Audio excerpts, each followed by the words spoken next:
as I was literally about to press the button to launch a different video, which is a credits breakdown of the new Rhythm Heaven Groove game, it was brought to my attention through a video on GVG that there has been a leak. Now, obviously, these aren't major spoilers, but they are technically speaking spoilers. So if you are wanting to avoid anything like that, which is quite reasonable, then please look away now and do check out one of the other lovely videos, perhaps my Summer of Samus video from a little while ago. However, if you are happy to continue, then the gist of it is that there has been a leak from the Brazilian government, which essentially is the ratings board clearance for the Brazilian territory, and they have identified a game that seems to have been submitted in 2026 called Metroid Ravenous, which, although it doesn't have to be a Mercury Steam Metroid, does sound an awful lot like one. It feels in so many respects like the obvious step forward for Metroid Dread, both based on the way that Samus was left at the end of that game in terms of her newfound abilities and the potential consequences of them, and also in terms of the allusion in the title to Raven, which of course brings to mind Ravenbeak and therefore potentially continues that story in an interesting way. Now, I'm not going to get too deep into speculation and lore and all that kind of stuff. I think it's pretty exciting, but in many respects, I'd quite like the game to speak for itself. But a few general thoughts. First of all, having just looked at the Rhythm Heaven Groove credits, it is very obvious that Yoshihiro Sakamoto was not on that game.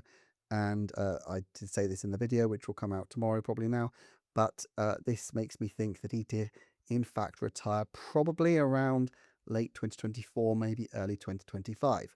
Now, of course, if Metroid Dread was released in 2021, that means that he could have had a significant involvement still in this new game. But if he was never going to bring it to the finish line, then my suspicion is that he probably took a more supervisory back seat. My guess, therefore, is that Fumi Hayashi, who directed the last game, will continue to be the main presence on this game as well, along with Mercury Steam. There is always the possibility that Mercury Steam go and do something other emish and do it in 3D. And I know GVG talked about their previous Castlevania games which experimented in 3D, and I've made a video a long time ago now about the potential of another other M-style game. All that said, given the situation that Metroid is in, given that it is in a transition between the Sakamoto and the post-Sakamoto period, and given that we only really have Dread as a prior title, which did pretty well, I don't think Nintendo at the moment are going to want to rock the boat. I think it's quite possible that they do once again try to experiment with 3D Metroid, or at least a 3D version of the core Metroid gameplay, but I don't think that this is the right opportunity for now. I do think, Occam's razor would suggest that this is the Mercury Steam game that we've been expecting for quite a long time. As I mentioned previously, there are gaps that sometimes appear in the credits of particular studios, people who do not have credits apart from Nintendo games for long periods, and one such example for a long time has been some of the top developers from Metroid Dread. Yes, Mercury Steam have released their own games over the last decade, but it's not those people who are being credited on them, it's different sets of people, and so it is very likely, I think, that Metroid Dread do have a major game. Now, when will this be announced? I remain fairly confident, not overly certain, but there's a reasonable confidence that there is at least a good chance that we could see something quite soon. And the reason I say this is that while we have not yet geared up for Zelda's 40th, there is in fact the Metroid 40th this August. Now, I don't think for a second that Metroid's 40th anniversary is going to be a major driver for Nintendo, but it is quite conveniently placed in a year where, frankly, they are struggling with the scheduling of their anniversaries because they have Pokemon, Mario, and now Zelda all in a short period of time. If they can make a big fuss about Metroid during the month of August and then clear their decks and get ready for a Zelda push from September, I think this would work out very well for them. And there are several obvious periods where they could schedule in a game. they have the 6th of August, which would, of course, be the actual anniversary of the first Metroid game, and it is a Thursday, which is the day that Nintendo usually release games.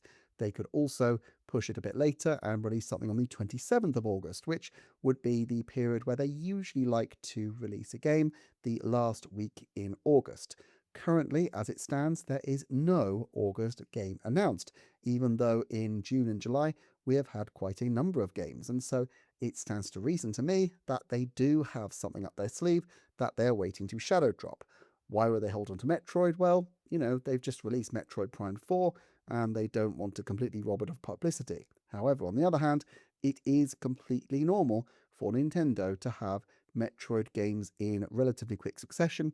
We saw in 2016 and 2017 them release a Metroid Prime game of a sorts, that was Federation Force, and then the subsequent year release Metroid Samus Returns. And the time period for those games, August and September. I think generally speaking, they do like the August to October window for Metroid, and probably this time August would make the most sense, although there's also a decent chance that they might want to put it in the beginning of October, since there's no current game release there.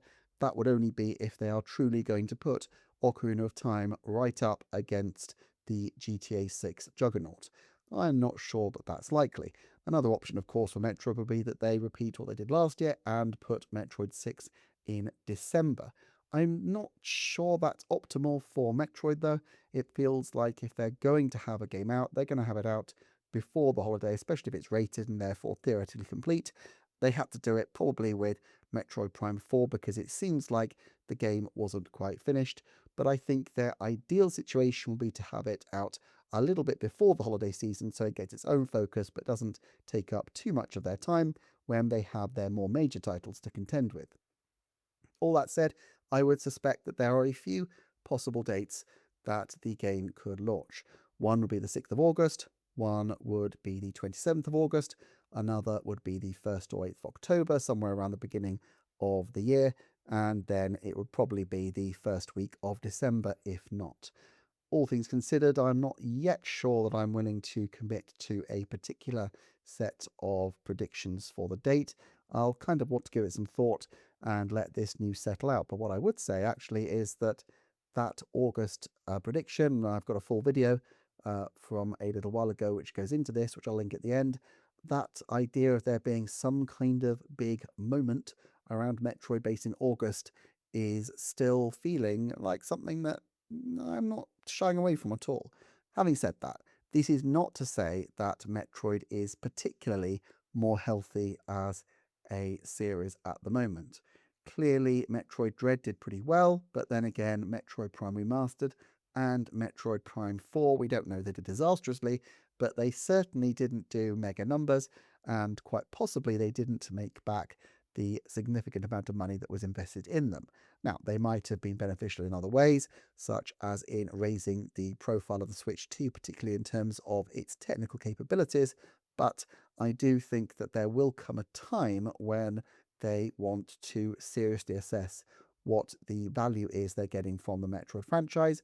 That's not to say that they're going to pull back on Metroid games. If anything, I think it's very much in Nintendo's history to double down, but I do think that the arrival of Metroid Ravenous, if indeed that is the name, is not something that we should assume is because that Nintendo still, there's some kind of major success that's been happening and they want to capitalize on the momentum. It's just that these games take a while to develop, and this was commissioned in 2021. All that said, I think if Nintendo are happy with Mercury Steam, and if the games continue to be critical successes and also to be at least moderately commercially successful, then there's every chance that we will see a further Metroid game probably around the early 2030s, and frankly, I would look forward to that as long as the games continue the kind of quality that we have seen so far. I do think this will be a pretty critical game though. If Sakamoto is stepping away from it, I know some people are dubious about Sakamoto's involvement in certain respects. I know that not everybody likes his particular taste. I actually do really like what he does. I think he's a great influence on Metroid, and this will be potentially the first game where he's really stepped back from it. And so I am a little bit nervous, but also very optimistic The name has all sorts of interesting connotations and will certainly be something different for the Metroid property. Anyway, I'm going to leave that there. I may have future comments, but there's quite a lot going on in the next week or so with the Q&A still to be translated, with the annual report, and of course there will be that video coming soon about the Rhythm Heaven credits. But if you want to watch it sooner, do check out the Patreon, where there's also other ad-free, early and exclusive content. Thank you so much for watching, and I shall see you next time for another Nintendo Forecast.